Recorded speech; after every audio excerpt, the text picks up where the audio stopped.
கறி டேஸ்ட் வருது. இது அவள செஞ்சதுன்னா நம்புவீங்களா? ஒரு கப் அவலை தண்ணியில ஊற வச்சு நல்லா பிழிஞ்சு எடுத்துக்கலாம்.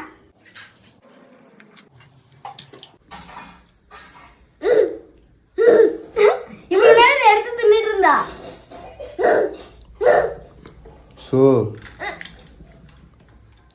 பாப்பா சேட்டை பண்ணக்கூடாது. சேட்டை பண்ணால் அங்கே போயிடணும். சரியா? சேட்டை பண்ணாமல் தான் அக்கா கூட நிற்கணும்ண்ணே.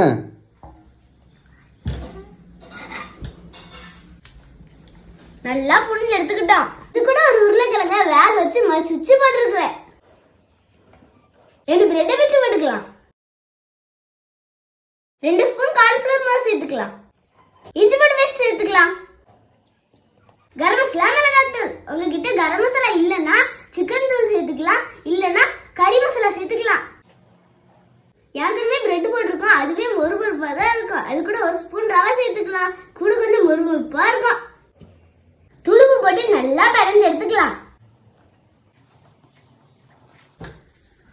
இது தண்ணிலாம் ஊத்தாட்டாங்க, நம்ம இறுக்கி பிணைஞ்சாலே போதும். இந்த மாதிரி வந்துடும். மாவு நம்ம கையில ஒட்டாம இருக்கிறதுக்காக எண்ணெய் சேர்த்துக்கலாம். அடிக்காதடி, பிச்சு போடுவேன். பாப்பா சேட்டை பண்ணக்கூடாது, அமைதியாக இருக்கணும். ஓகே? முறைக்கிறது போது.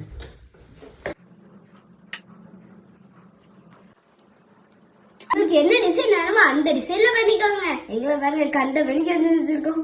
என்ன சூடாயிட்டு இருக்கு, பொரிச்சு எடுத்துடலாம்.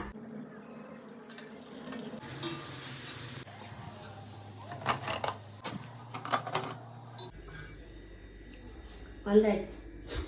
முதல்ல வந்து நின்னாங்க, அடுத்து செய்யும் போது ஓடிட்டாங்க. இப்ப வந்தாச்சு சாப்பிடுறதுக்கு.